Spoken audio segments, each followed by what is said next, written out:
Halo kawan sejarah, berjumpa lagi dengan channel Sekilas Sejarah. Channel yang membahas secara singkat tentang peristiwa dan tokoh-tokoh sejarah.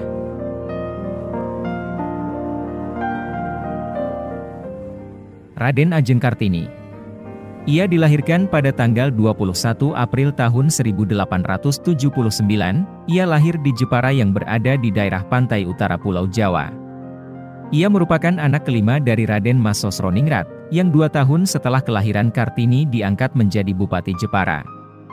Kakek Kartini dari jalur ayah adalah Pangeran Aryo Condronegoro IV, yang menjabat sebagai Bupati Demak, dan memiliki garis keturunan langsung dari Raja Majapahit, yakni Prabu Brawijaya. Sedangkan ibu Kartini adalah Mas Ajeng Ngasirah, ia bukan berasal dari keluarga bangsawan. Kakek Kartini dari jalur ibu merupakan seorang guru agama terkenal di Jepara, yakni Kiai Haji Modirono, dan istrinya Nyai Haja Siti Aminah.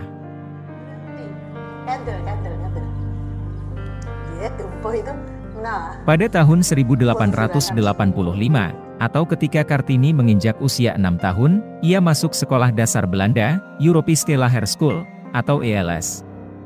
Masuknya Kartini yang merupakan seorang anak pribumi sekaligus perempuan ke sekolah dasar Belanda, merupakan sesuatu yang ganjil pada masa itu. Hal ini jika ditelusuri tidak terlepas dari jasa kakek Kartini yakni Condronegoro IV, yang merupakan salah satu pelopor, dalam hal memberikan pendidikan barat kepada putra-putranya.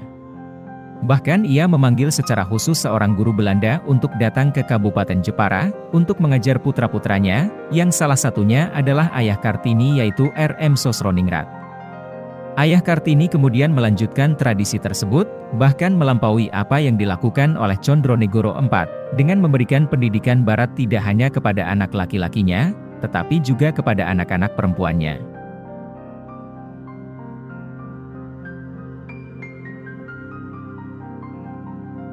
Sejak kecil Kartini tinggal di gedung Kabupaten Jepara. Di sana ia tinggal bersama saudara-saudara laki-lakinya, dan juga 2 saudara perempuannya yakni Kardinah dan Rukmini, yang bersama dengan Kartini dikenal dengan sebutan 3 serangkai. Ketiganya tinggal dan tumbuh dewasa di lingkungan yang sama. Kedekatan ketiga saudara tersebut begitu eratnya, seperti yang diceritakan oleh yang termuda, yakni Kardinah, dalam bukunya yang berjudul 3 Saudara. Meskipun ayah Kartini termasuk orang yang progresif dalam hal memberikan pendidikan bagi anak-anaknya, namun ia tidak bisa sepenuhnya melepaskan adat Jawa. Terutama adat bagi anak perempuan Jawa, yakni pingitan. Ketika menginjak usia 12 tahun, Kartini masuk pingitan, di mana ia tidak boleh berhubungan dengan dunia luar, dan hanya tinggal di gedung kabupaten, sampai ada seorang lelaki yang akan datang untuk melamar dan menikahinya. Hal ini sangatlah menyedihkan Kartini, karena ia sangat cinta akan ilmu pengetahuan dan sekolah.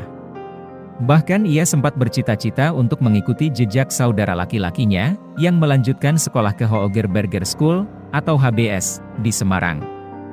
Namun ketika ia menyampaikan maksudnya tersebut kepada ayahnya, hal tersebut tidak dikabulkan. Kartini dikenal luas melalui surat-suratnya kepada para sahabat penanya, yang kelak dikumpulkan dan diterbitkan setelah Kartini wafat, oleh Mr. Abendanon di Belanda, dengan tujuan untuk mendapat dana, yang kemudian ia gunakan untuk membantu pembangunan sekolah Kartini.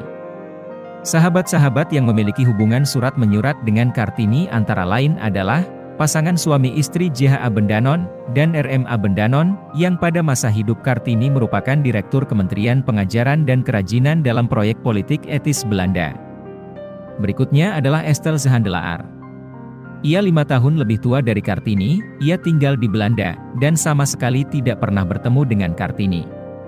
Mereka berkenalan melalui redaksi majalah wanita yang sangat terkenal pada waktu itu, yakni majalah De Hollands Lelier.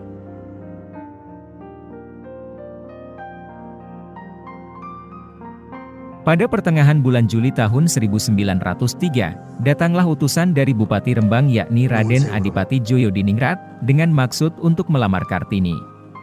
Kartini yang sudah menginjak usia 24 tahun, di mana dalam adat tradisi Jawa sudah kelewat tua bagi seorang perempuan untuk kawin. Kartini juga mempertimbangkan tentang kondisi ayahnya yang sering sakit-sakitan, dan tentunya sang ayah juga sangat berharap agar Kartini mau menerima pinangan tersebut. Beberapa hari kemudian akhirnya Kartini memutuskan untuk menerima pinangan tersebut, dengan syarat bahwa Bupati Rembang membolehkan Kartini untuk tetap meneruskan perjuangannya, dalam usaha memajukan kaum perempuan. Rupanya Bupati Rembang tersebut, yang merupakan lulusan HBS dan pernah bersekolah ke Belanda, sama sekali tidak keberatan dengan syarat-syarat yang diajukan oleh Kartini.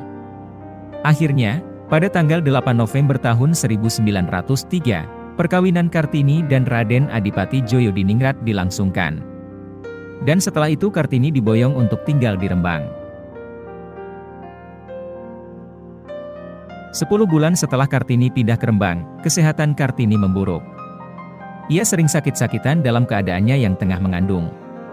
Pada malam 13 September tahun 1904, Kartini melahirkan anak laki-lakinya, dan diberi nama Raden Mas Susalit. 4 hari kemudian, atau tepatnya tanggal 17 September tahun 1904, Kartini menghembuskan nafas terakhirnya.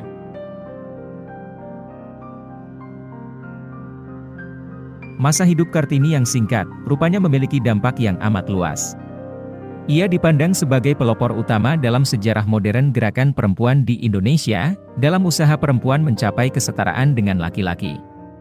Kisah hidupnya menjadi inspirasi bagi gerakan-gerakan perempuan di Indonesia. Demikian pembahasan kita untuk kali ini. Jika menurut kalian video ini bermanfaat, silahkan like, komen, dan share video ini. Sampai jumpa di video berikutnya.